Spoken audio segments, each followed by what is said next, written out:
صلاتي ونسكي ومحياي ومماتي لله رب العالمين صلاتي ونسكي ومحياي ومماتي لله رب العالمين.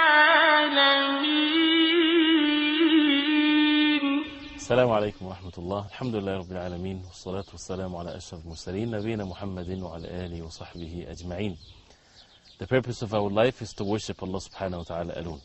And when we say the purpose of our life, that means everything in our life has to be fulfilling that purpose. This is the purpose. This is what we are heading to. We're heading to the hereafter. And in the hereafter, we will be asked about this purpose of our life, and that is the worship of Allah subhanahu wa ta'ala. And since this is the only purpose of our life, that means anything that we do in our life has to be in a way to fulfill that purpose. From head to toe we worship Allah subhanahu wa ta'ala alone, and that's why the perfect way of life, the religion of Islam, would be able to fulfill that in the life of the human being. We just need to learn how to worship Allah subhanahu wa ta'ala with all different parts of our bodies, in any relationship, in any speech, in any action. And when we say worship, it's not a ritual to be done here or there. It's basically everything that we do in our life. Even when a person relaxes, even when a person gets married, or earn wealth, or work, or anything that a person would do, it's part of this purpose of our life, and that is to worship Allah subhanahu wa ta'ala alone. We need to learn that, and we need to have the courage and the patience to apply and to follow the way of the Prophet alayhi salatu wasalam. One of the very important things for us to guard is our chastity, is to protect our private parts, as they say it in Arabic, hifdul farj. To protect our private parts, to protect our chastity. And this is part of the religion of Islam. There's verses in the Quran, a hadith of the Prophet ﷺ. Because as you know that Allah subhanahu wa ta'ala created us in such a way that we have a very strong desire when it comes to men versus women, or women versus men. And this is how Allah subhanahu wa ta'ala created us, for many great reasons, to protect the issue of reproduction, and for people to acknowledge and to witness the bounties of Allah subhanahu wa ta'ala, and to gain rewards, and to be a test for the human beings whether they would be obedient to Allah subhanahu wa ta'ala or not.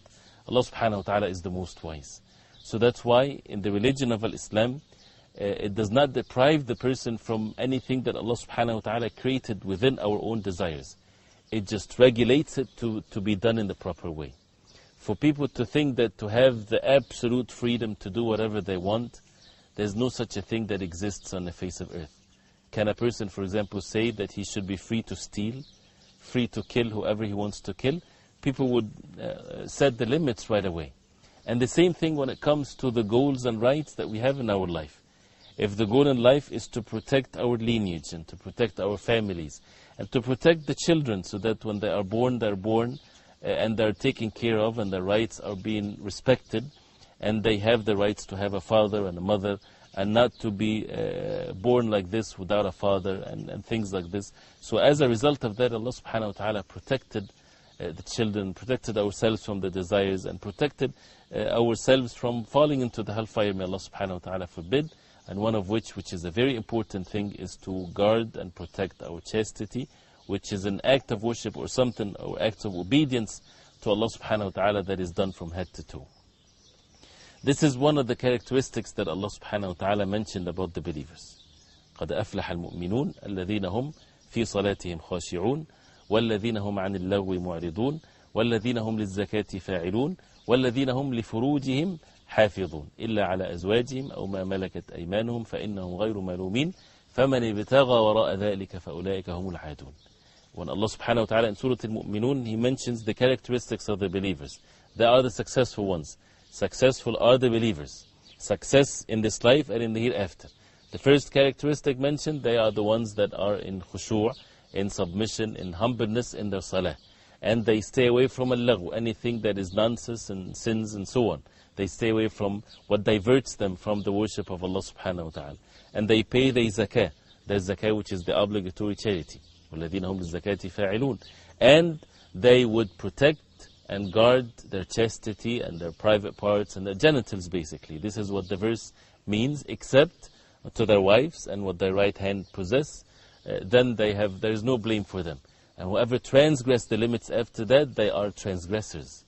So Allah subhanahu wa ta'ala did not deprive the human beings from fulfilling their desires when it comes to their chastity, but it's only directed to be in the proper way. Only in the proper relationship between a husband and a wife. And that's the only way that is permissible. And not to be fulfilled in a transgressing way, in committing sins, fornication, adultery, and so on. This is one of the biggest fitna or tribulation or a test that human beings are afflicted with. And the Prophet ﷺ said in the authentic hadith, مَا تَرَكْتُ عَلَى الرِّجَالِ فِتْنَةً أَشَدْ عَلَيْهِ مِنْ فِتْنَةِ النِّسَاءِ. As the Prophet ﷺ said, I didn't leave a fitna or a test or a tribulation for men after the worst of them all is the fitna of women, the test when it comes to women. Are they going to observe the orders of Allah subhanahu wa ta'ala? Or are they going to fulfill their desires regardless?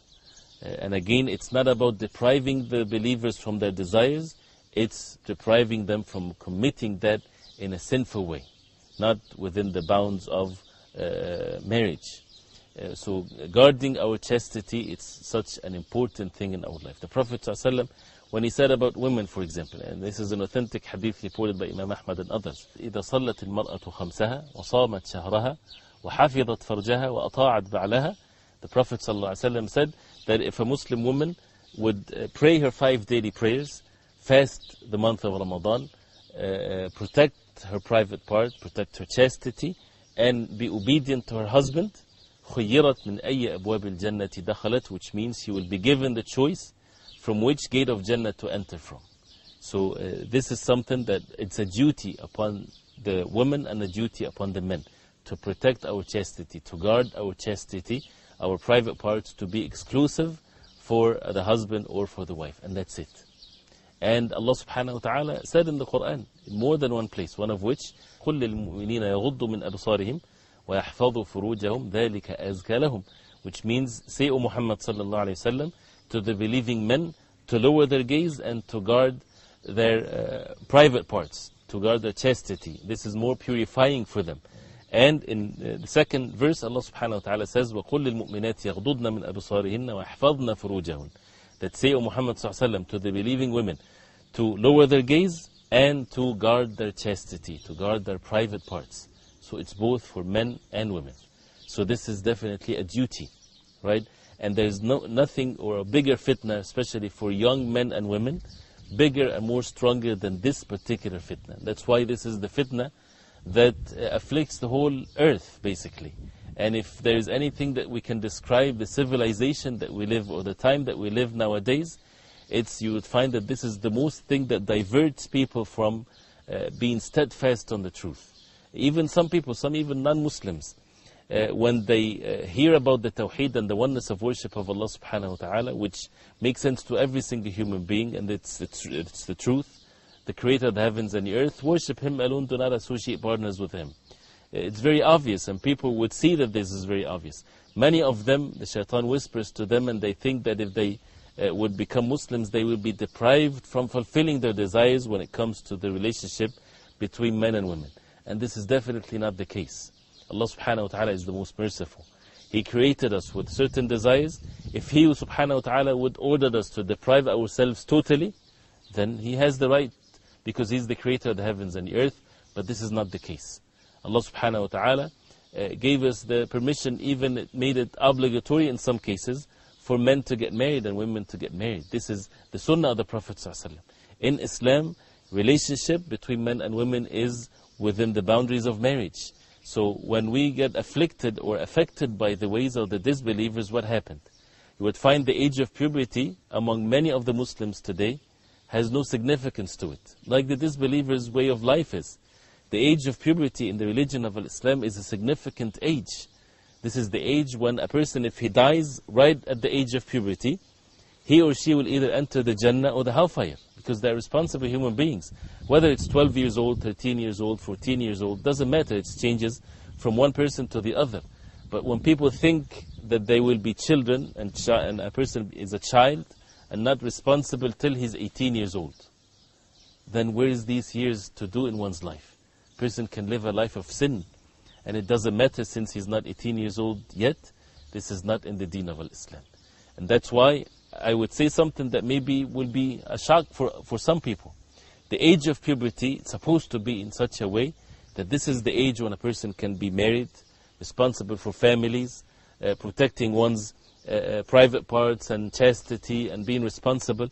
But the problem is, a person would say, but children now when they're 12 or 13, they're not responsible at all, because it's our fault when it comes to raising them, that we get affected by the ways of the disbelievers, that they will be still in kindergarten, then primary school, and then they're just still playing with the Barbies and the toys and everything. When we see the hadith of the Prophet ﷺ, مُرُوا أَوْلَادَكُمْ بِالصَّلَاةِ وَهُمْ أَبْنَاءُ سَبْعٍ وَضَرْبُوهُمْ عَلَيْهَا وَأَبْنَاءُ عَشْرٍ, that you order your children to pray and to observe the obligatory prayer when they're 7 years old. 7 years old is a significant age, although they're not responsible for their actions yet. But this is the age where you get them used to being obedient to Allah subhanahu wa ta'ala, and once they're used to it, then it becomes their norm. And that's why you punish them, you hit them when they're 10 years old if they would neglect their salah, because they won't neglect it, because it becomes their habit, their norm.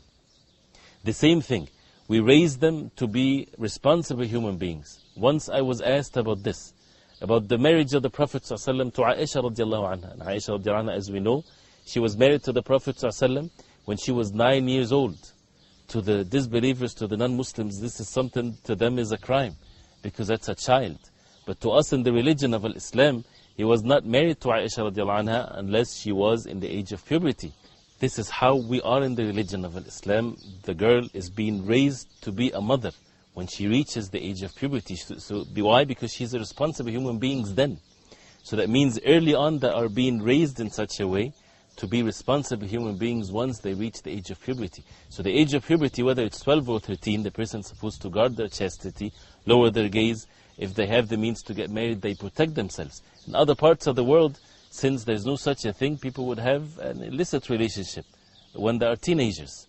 And it's not a problem for them to live together, a boyfriend and a girlfriend, that even can have children out of wedlock. This is against the deen of Islam. And then you look at the Muslim man or the Muslim teenager, men or women, and they're ordered to guard their chastity when all the temptations is all there, and they are deprived from getting married. How can they do it? This is definitely not an easy matter. And it needs for communities to get together, right, and to observe the nature of the human being. The disbelievers will be fulfilling their desires in a haram way, and we have the Muslim young men and women. We do not make it easy for them to get married, and we deprive them of that, and we tell them, be careful, guard your chastity, so on and so forth. Which the Prophet ﷺ said what in the authentic hadith? يَا مَعْشَرَ الشَّبَابِ مَنِ اسْتَطَاعَ مِنْكُمُ الْبَاءَةَ فَلْيَتَزَوَّجْ. He talked to the young people, O young people, O youth of the ummah of the Prophet ﷺ, whoever is capable of getting married, he should get married. He did not specify after you graduate, after you do this, after you do that. Young person, responsible, he should get married. If he's not able to get married, فَمَنْ لَمْ يَسْتَطِعْ فَعَلَيْهِ بِالصِّيَامِ فَإِنَّهُ لَهُ وِجَاء. That means whoever is not able to get married, he doesn't have the means, financial means, whatever there is, mental capacity, then he should keep on fasting, because this is the way to protect him from falling into adultery or fornication and so on. So either fasting and continuously fasting so that the person protect himself, or to get married. But again, this is the ideal situation. We need to deal with the reality that we have. One of the things is that we need to guard our chastity. Yes, we might live in difficult times, but we don't have an excuse. We have to guard our chastity. We have to protect our private parts as Allah subhanahu wa ta'ala ordered us, and this is part of worshipping Allah subhanahu wa ta'ala in the most perfect way. We need to talk more a little bit about this matter, because this is the most thing that takes people to the hellfire, is when they don't guard their chastity, as the Prophet ﷺ said. So till next time, we ask Allah subhanahu wa ta'ala to accept our deeds. وصلى الله وسلم وبارك على محمد وعلى آله وصحبه وسلم والسلام عليكم ورحمة الله وبركاته. قل إن صلاتي ونسكي ومحياي ومماتي لله رب العالمين